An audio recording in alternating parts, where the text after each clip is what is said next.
কিছুক্ষণের মধ্যে ঘোষণা করা হবে জুলাই গণঅভ্যুত্থানে প্রথম শহীদ রংপুরের বেগম রোকেয়া বিশ্ববিদ্যালয়ের শিক্ষার্থী আবু সাইদ হত্যা মামলার রায়। বিচারপতি নজরুল ইসলাম চৌধুরী নেতৃত্বাধীন ৩ সদস্যের আন্তর্জাতিক অপরাধ ট্রাইব্যুনাল ২-এর এ রায় সরাসরি সম্প্রচার করবে বিটিভি নিউজ। এ মামলায় মোট আসামি ৩০ জন, এদের মধ্যে গ্রেফতার আছেন ৬ জন, বাকিরা পলাতক। ট্রাইব্যুনালে গ্রেফতার আসামিসহ নিহত আবু সাইদের পরিবারের সদস্যরা উপস্থিত রয়েছেন। আসামিদের সর্বোচ্চ সাজার দাবি জানিয়েছেন আবু সাইদের স্বজনরা।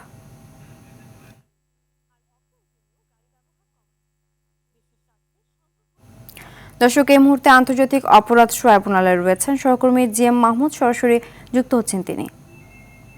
মাহমুদ, রায় ঘোষণার সর্বশেষ তথ্য আমাদেরকে জানাবেন।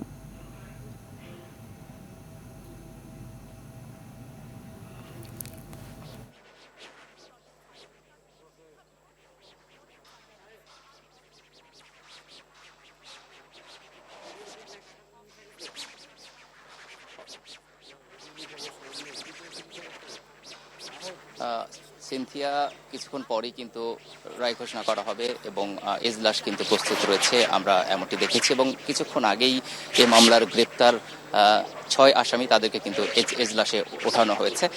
একই সাথে আপনাকে জানিয়ে রাখি যে নিহত আবু সাইদের স্বজনরাও কিন্তু ট্রাইব্যুনালে উপস্থিত হয়েছে এবং তারাও কিন্তু এজলাসে এই মুহূর্তে রয়েছে এবং তারা কিন্তু এই আবু সাইদের হত্যাকারী হিসেবে যাদেরকে আসামি করা হয়েছে, অর্থাৎ মোট ৩০ আসামি, তাদের প্রত্যেকের কিন্তু সর্বোচ্চ শাস্তি চেয়েছেন। একই সাথে তারা এই মামলায় যে পলাতক ২৪ আসামি রয়েছে তাদেরকেও কিন্তু দ্রুত গ্রেপ্তার করে যেন আইনের আওতায় আনা হয়, এই বিষয়টি কিন্তু তারা দাবি জানিয়েছেন। সকাল থেকেই আজ ট্রাইব্যুনাল কিন্তু এই রায়কে ঘিরে প্রস্তুত রয়েছে, আইন শৃঙ্খলা বাহিনী এখানে প্রস্তুত রয়েছে এবং সব ধরনের আয়োজন কিন্তু রয়েছে। আপনি জানেন যে এই রায় বিটিভি নিউজ সরাসরি সম্প্রচার করবে, এই লক্ষ্যে তারাও কিন্তু তাদের প্রস্তুতি শেষ করেছে এবং রায় পড়া শুরু হলেই কিন্তু এটি বিটিভি নিউজ সরাসরি সম্প্রচার করবে। এবং আমরাও আসলে এখানে প্রস্তুত রয়েছি এবং আমরা অপেক্ষা করছি যে এটি যেহেতু একটি জাতীয় আকাঙ্ক্ষার রায়, এই রায়কে ঘিরে কিন্তু একটি আকাঙ্ক্ষা তৈরি হয়েছে, কারণ জুলাইয়ের যে গণ অভ্যুত্থান, এই অভ্যুত্থানের প্রতীক হিসেবে কিন্তু আবু সাইদকে ধরা হয় এবং তাকে কিন্তু প্রথম শহীদ হিসেবে আখ্যায়িত করা হয়েছে। সেই লক্ষ্যে এই রায় আসলে একটি আকাঙ্ক্ষিত রায়।